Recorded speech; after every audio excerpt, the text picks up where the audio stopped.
తగిలినా కానీ ఎడన పట్టించుకుంటే చల్లగా అయిపోతుంది. మగాంతి రాసుకునే తెల్లగా అయిపోతారు. హాయ్ ఫ్రెండ్స్, ఇప్పుడు మా ఇంట్లో పండగ వస్తుందన్నమాట. పండగ వస్తా ఉందనేసి మా అమ్మ అంతా గ్రోసరీ సామాన్లన్నీ తెచ్చకపోయింది. తెస్తా అన్ని బాగానే తెచ్చింది గాయస్. నాకు ఒకటి అర్థం కావడం లేదు. ఇది చూడండి, ఇవన్నీ బాగానే తెచ్చింది. ఇవన్నీ ఇందులో ఒకటి గమనించారా మీరు? ఇది చూడండి, ఫెయిర్ లవ్లీ డబ్బా ఎన్ని ఉన్నాయి చూడండి, 12 ఉన్నాయి. డజన్ తెచ్చింది. ఏం చేసావా ఇవన్నీ నువ్వు? నీకేం తెలిసేది? ఇంట్లో పెట్టుకో. ఇది ఏమనుకోండి కానీ ఎడన పట్టించుకుంటే చల్లగా అయిపోతుంది. మగాంతి రాసుకునే తెల్లగా అయిపోతారు. ఇది వాడేది నేను ఇదే.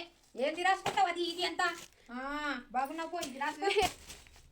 లేదు మా ఎల్లిపాయలన్నా తెచ్చు కదమ్మా. ఇన్ని కొన్ని తెచ్చినావు, అదేంటి మా అన్ని తెచ్చినావు నువ్వు? అయిపోయి ఇది డబ్బా ఎత్తుకొని పోంటే తీసుకొని వస్తే ఇంకా మళ్ళీ ఆడ తిరుక్కుంటుంటావని. 12 గాయస్, నెలకు ఒక డబ్బా అయిపోతావా? రాసుకోమ్మా, తెల్లగా అయిపోతావు. ఎడన్న దెబ్బలు తగిలినా కానీ చల్లగా అయిపోతుంది. అది తగిలించుకుంటే